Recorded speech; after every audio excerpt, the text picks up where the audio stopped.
في البدء كان الكلمة والكلمة كان عند الله وكان الكلمة الله.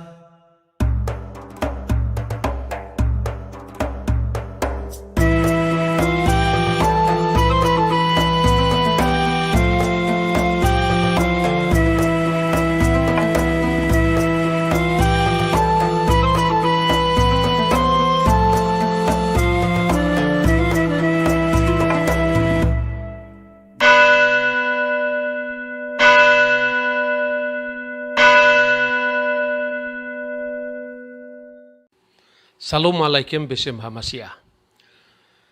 Kita memasuki bulan Desember yang biasanya dikenal sebagai bulan salah paham. Salah paham secara khusus kepada iman Kristen. Sebentar lagi akan berseliweran hujatan tentang Yesus anak Allah, haramnya mengucapkan selamat Natal. Mungkinkah Yesus lahir 25 Desember dan hal-hal yang serupa dengan itu. Padahal saudara-saudara, dalam konteks hubungan Kristen Islam di Indonesia, ini seringkali dilihat secara simplistis, seolah-olah haramnya ucapan Natal oleh kelompok Islam tertentu itu secara representatif dianggap mewakili seluruh umat Islam. Inilah yang harus kita cegah. Jangan sampai terjadi penilaian yang hantam kromoisme. Ternyata tidak semua ulama mengharamkan ucapan selamat Natal.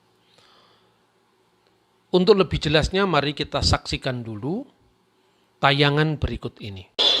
Dia mengucapkan kepada saya, Habib Rizik, selamat Natal. Saya tahu artinya, selamat hari lahir Yesus Kristus anak Tuhan. Sebagai anak Tuhan, mestinya saya tersinggung. Untuk gue gak kepret. Nah kalau kita tersinggung kan mestinya kita kepret, betul? Tuhan aja lu, anak Tuhan dari mana? Kalau Yesus anak Tuhan, bidangnya siapa? Karena orang yang mengucapkan selamat Natal, maka dia sudah mengakui tiga. Yang pertama, mengakui bahwa Isa anak Tuhan. Yang kedua, mengakui bahwa Isa lahir 25 Desember. Yang ketiga, mengakui bahwa Isa mati di palang salib. Ketiga-tiga ini dibantah oleh Al-Quran. Bahwa Isa anak Tuhan dibantah. Laqad kafaral ladzina qalu innallaha salisu salasah. Kafirlah orang yang mengatakan Isa Trinitas dan anak Tuhan. Saya duga keras persoalan ini hanya di Indonesia. Oh gitu ya Pak? Ya. Kenapa Pak? Kenapa Pak? Saya lama di Mesir. Ya. Saya kenal sekali dan itu sering saya baca di koran. Ulama-ulama Al-Azhar berkunjung kepada pimpinan umat Kristiani mengucapkan selamat Natal. Begitu. Ya. Saya tahu persis ada ulama besar di Suriah memberi fatwa bahwa itu boleh. Fatwanya itu berada dalam suatu buku dan bukunya itu diberikan pengantar oleh ulama besar lainnya, Yusuf Al-Qaradawi, yang di Syria itu namanya Mustafa Zarqa. Dia katakan mengucapkan selamat Natal itu adalah bagian dari basa-basi hubungan baik. Dia bilang tidak mungkin, menurut beliau, tidak mungkin teman-teman saya dari umat Kristiani datang mengucapkan selamat Hari Raya Idul Fitri. Ya. Terus saya tidak dilarang itu. Dan menurut beliau, itu dalam bukunya yang ditulis, bukan jawaban lisan, ditulis, dia katakan kita sekarang perlu menunjukkan kepada masyarakat dunia bahwa agama ini penuh toleransi. Kalau tidak kita makin dituduh teroris. Ya, menariknya ketika Rizik Syihab mengatakan kalau Tuhan punya anak, siapa bidannya? Kalau Ustadz Abdul Somad mengatakan ada 3 hal yang terjadi apabila seorang muslim mengucapkan selamat Natal. Pertama, mengakui sebagaimana keyakinan Kristen bahwa Yesus anak Allah.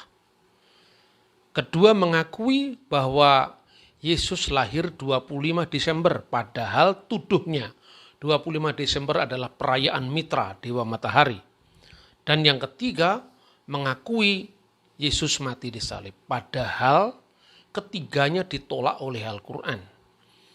Nah, satu dari tiga keberatan ini akan saya uraikan dalam tayangan ini. Tetapi menurut Profesor Dr. Quraish Shihab, seorang ahli tafsir yang sangat mumpuni di Indonesia, ternyata membolehkan ucapan Selamat Natal dengan catatan bahwa orang Islam memahami Isa Al-Masih di dalam perspektif teologisnya sendiri, Al-Quran, bukan sebagai anak Allah, bukan sebagai Tuhan. Kalau itu tidak ada masalah. Bahkan menurut beliau adalah sebuah sopan santun komunikasi tatkala Islam mengucapkan Selamat Natal dan Kristen mengucapkan Selamat Idul Fitri. Dan itu biasa terjadi di Timur Tengah. Biasa terjadi di Al-Azhar, bisa terjadi di Palestina, dan kata beliau, saya menduga keras itu hanya terjadi di Indonesia. Maksudnya pengharaman Natal itu memang hanya heboh di Indonesia. Itu pandangan para ulama yang boleh kita jadikan referensi tatkala kita menyikapi bulan salah paham ini. Tapi satu hal yang ingin saya tekankan bahwa jangan pukul rata bahwa tidak semua orang Islam itu mengharamkan ucapan Selamat Natal. Nah, sekarang yang berikutnya adalah terlepas bagaimana orang memahami tentang haramnya Natal dalam perspektif Al-Quran dan tafsir yang mereka anut. Atau sebaliknya, dalam batas tertentu bisa mengucapkan asal pemahaman teologisnya sesuai dengan pemahaman Islam. Ini yang menurut saya lebih wajar. Tetapi dalam konteks dialog teologis, tentu orang Kristen bisa menjawab, apakah anak Allah itu maksudnya Allah beranak? Apakah memang Yesus tidak lahir tanggal 25 Desember? Tentu orang Kristen memiliki hak jawab. Minimum untuk mendudukkan permasalahan yang sebenarnya. Karena dalam hal ini tentu saja, entah itu boleh, entah itu tidak boleh, entah itu halal, entah itu haram, orang mengucapkan Selamat Natal, toh pihak Kristen tetap harus menjelaskan posisinya.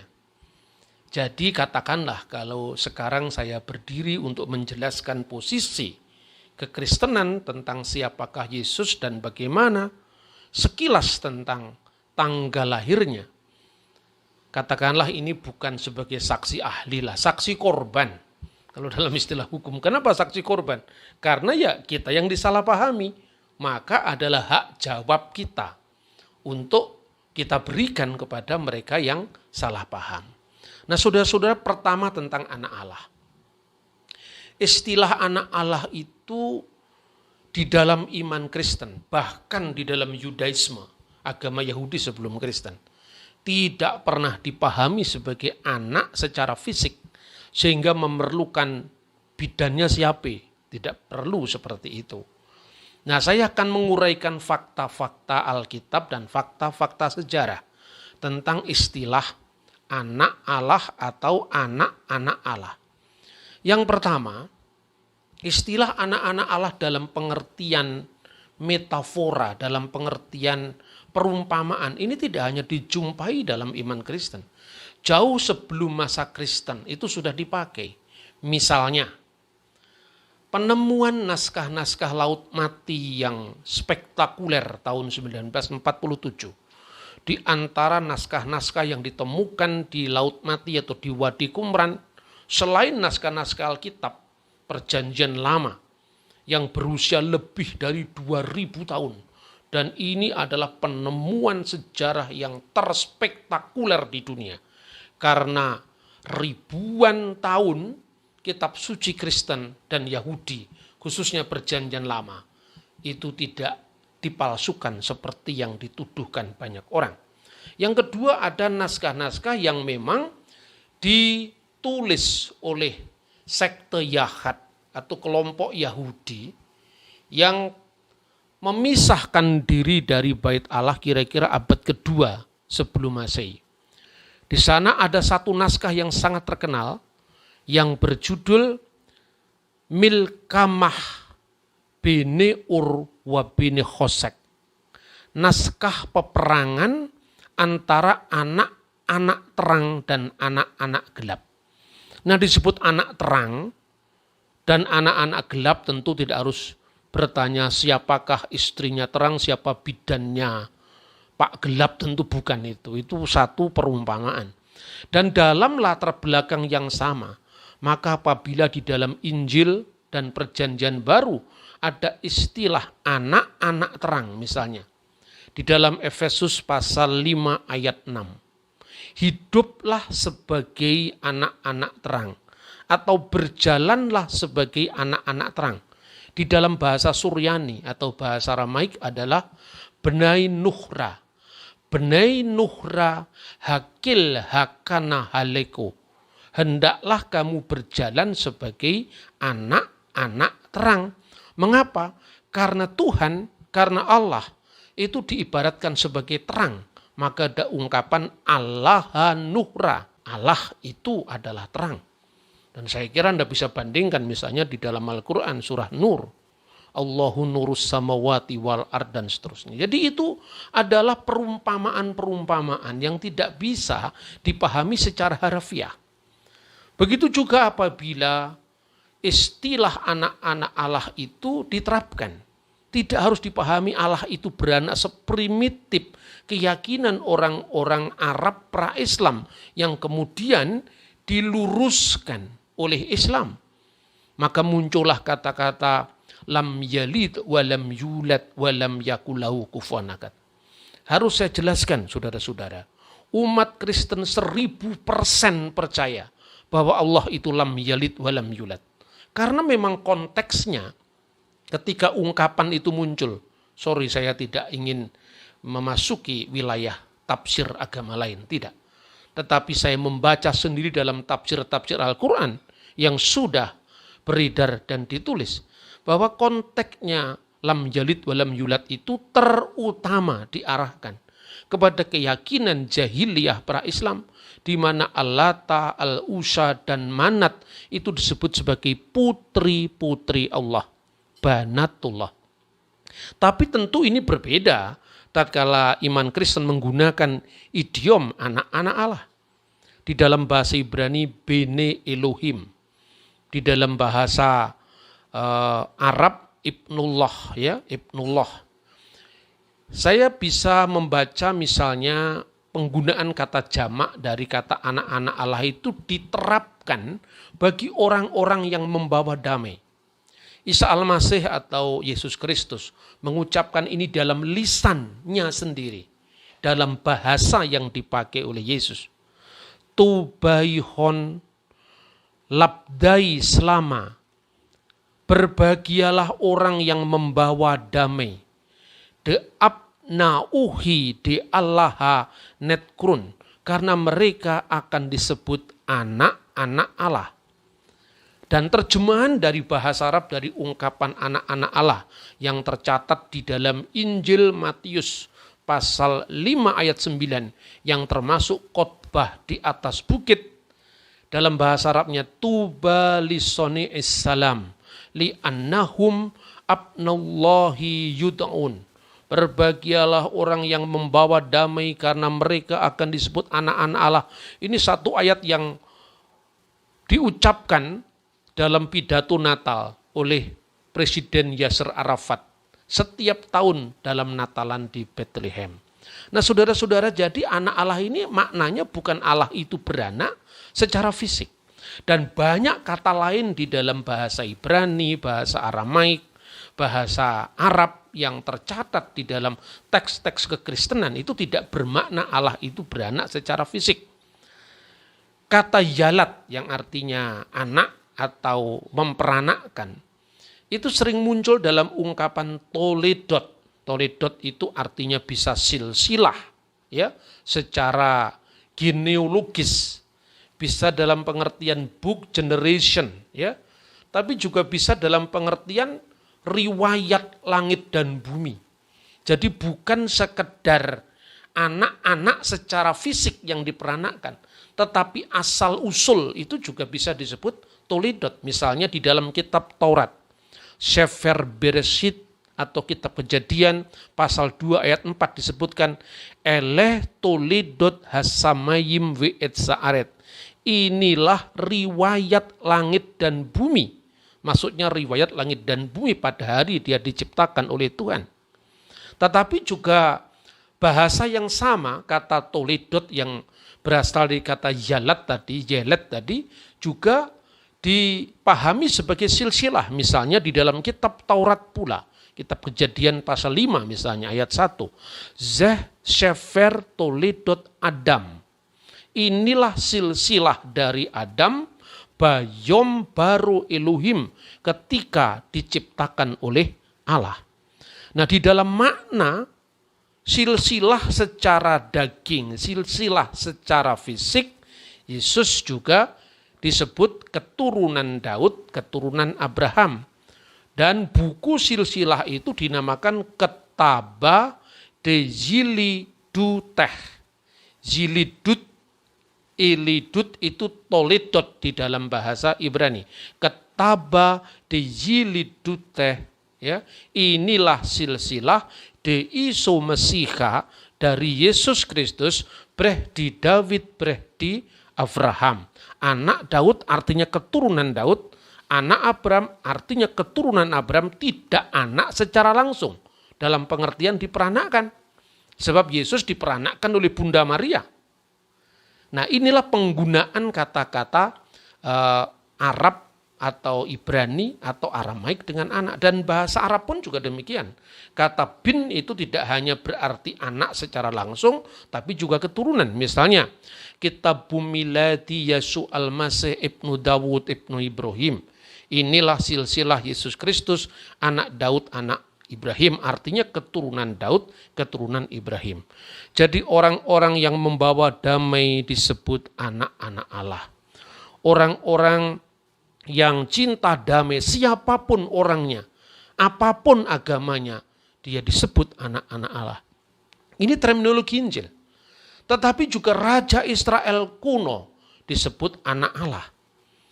Dan puncak dari pemahaman tentang anak Allah itu di dalam kitab Perjanjian Baru disebut monogenes theos, anak Allah yang tunggal yang diterapkan untuk Yesus Kristus. Penerapan kata anak Allah yang tunggal untuk Yesus Kristus itu merujuk kepada praeksistensi Kristus sebagai firman Allah. Sebagai firman yang kekal, yang bersama-sama dengan Allah dan tidak lain kecuali Allah sendiri. Bukan merujuk pada kemanusiaan Yesus ketika dia turun atau nuzul menjadi manusia. Oleh karena itu iman Kristen mengakui sepenuhnya Yesus itu adalah ilahi sebagai firman Allah yang adalah Allah dan sepenuhnya insani ketika dia turun ke dunia menjadi manusia dan dilahirkan oleh Maryam al-Adro atau sang perawan Maryam.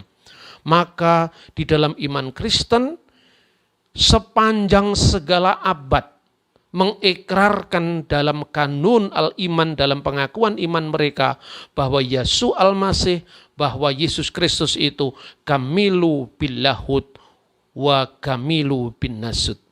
Jadi sepenuhnya Allah dan sepenuhnya manusia. Nah mungkin saudara-saudara muslim bertanya-tanya, bagaimana itu bisa dipahami? Ya tentu Anda tidak harus percaya, karena ini keyakinan Kristen.